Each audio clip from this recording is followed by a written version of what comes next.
Assalamualaikum warahmatullahi wabarakatuh. Apa kabar sahabat pelajar seluruh Indonesia? Saya harap semoga kalian semua dalam keadaan sehat dan baik. Baiklah, pada kesempatan kali ini saya akan membicarakan masalah hukum perdata internasional, yaitu tentang perkawinan campuran. Sebelum membahas kasus perkawinan campuran yang ada di Indonesia, terlebih dahulu saya akan menjelaskan apa itu perkawinan campuran. Nah, menurut pasal 57 Undang-Undang Nomor 1 Tahun 1974 tentang perkawinan mendefinisikan istilah perkawinan campuran sebagai berikut. Yang dimaksud dengan perkawinan campuran dalam undang-undang adalah perkawinan antara dua orang yang di Indonesia tunduk pada hukum yang berbeda karena perbedaan kewarganegaraan dan salah satu pihak berkewarganegaraan Indonesia. Nah, di sini saya akan membahas kasus yang terjadi di Indonesia, yaitu tentang perkawinan campuran, yang mana dalam kasus ini yang saya beri contoh yaitu kasus perkawinan Jessica dan Ludwig. Nah, kronologi kasus perkawinan Jessica dan Ludwig.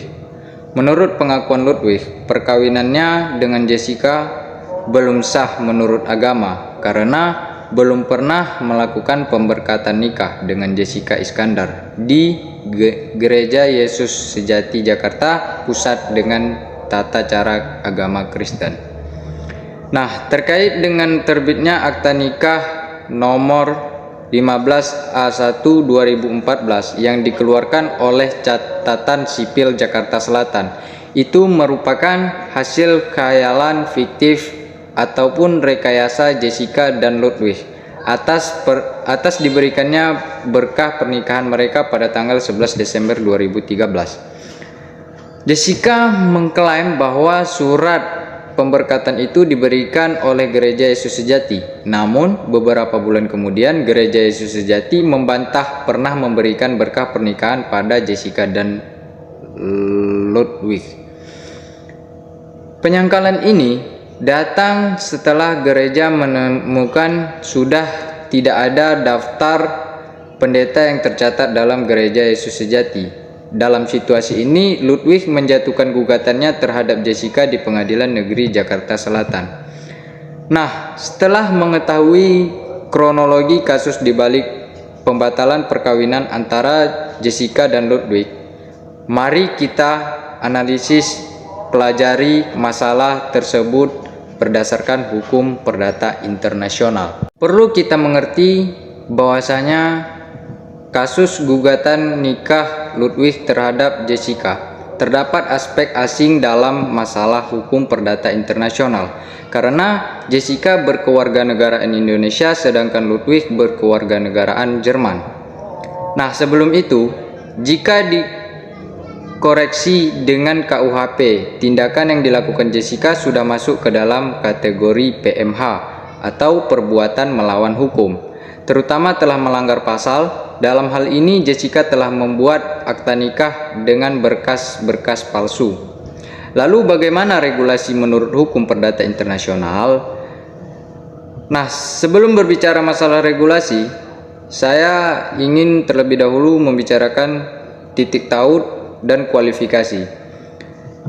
Titik taut yang pertama adalah status kewarganegaraan, di mana Ludwig adalah seorang kewarganegaraan Jepang dan kewarganegaraan Jerman dan Jessica adalah seorang kewarganegaraan Indonesia. Titik taut yang kedua adalah tempat terjadinya PMH, yakni di Indonesia. Selanjutnya, kualifikasi. Ada dua kualifikasi. Yang pertama, kualifikasi hukum. Ludwig adalah warga negara Jerman yang tunduk dengan hukum Jerman, sementara Jessica adalah warga negara Indonesia yang tunduk dengan hukum Indonesia. Kualifikasi yang kedua, kategori fakta. adanya bukti PMH dari tindakan Jessica yang memalsukan bukti surat-surat untuk membuat akta pernikahan. Nah, dalam kasus ini ada dua teori penyelesaian melalui hukum. Yang pertama teori lex fori dan teori causa.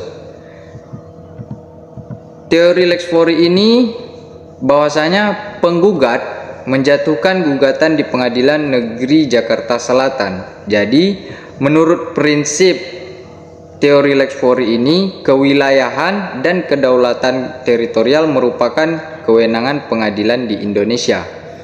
Karena tempat jatuhnya gugatan yaitu pada pengadilan di Indonesia.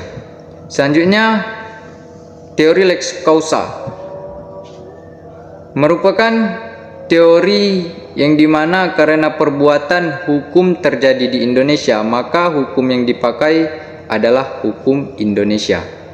Teori lex causa ini dimana perbuatan.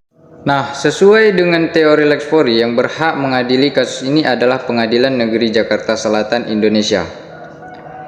Nah, setelah menganalisis kasus ini, mari sama-sama kita untuk mengetahui regulasi hukum Indonesia menyikapi perkawinan campuran. Nah, perkawinan yang dilakukan di luar negeri oleh sesama WNI atau WNI dan WNA dilaksanakan sesuai dengan hukum perkawinan di mana perkawinan itu dilangsungkan. WNI tersebut tidak melanggar, selama WNI tersebut tidak melanggar ketentuan undang-undang perkawinan dan tidak melepas status kewarganegaraan Indonesia. Perkawinan tersebut wajib dicatatkan pada instansi yang berwenang di negara setempat dan dilaporkan pada Perwakilan Republik Indonesia. Dan menurut Undang-Undang Nomor 23 Tahun 2006, perkawinan harus pula dilaporkan ke instansi pelaksana perkawinan di tempat tinggalnya paling lambat 1 bulan terhitung setelah mereka tiba di Indonesia. Lalu, untuk status kewarganegaraan seorang anak dan distribusi harta waris, setelah anak berusia 18 tahun, dia harus memilih kewarganegaraan negara mana yang akan digunakan untuk memilih, sesuai dengan Undang-Undang Nomor 12 Tahun 2006. Sebelum memperoleh kewarganegaraan Indonesia, anak hasil dari perkawinan campuran yang lahir sebelum Undang-Undang Nomor 12 Tahun 2006 harus dilaporkan terlebih dahulu kepada orang yang berwenang atau pihak yang berwenang. Dalam hal perkawinan campuran, baik warga negara Indonesia maupun orang asing tetap berhak mendapatkan setengah dari nilai harta, selama perjanjian tidak mengatakan sebaliknya. Perjanjian perkawinan adalah satu-satunya cara untuk memastikan bahwa harta masing-masing orang tetap menjadi miliknya dan tidak bercampur dengan milik orang lain. Nah, semoga sahabat pelajar semuanya dapat memahami apa yang saya sampaikan mengenai problematika perkawinan campuran antara Jessica dan Ludwig, serta regulasinya menurut hukum perdata internasional dan hukum perdata Indonesia. Sekian dari saya. Atas segala kekurangan dan kesalahan, saya mohon maaf. Assalamualaikum warahmatullahi wabarakatuh.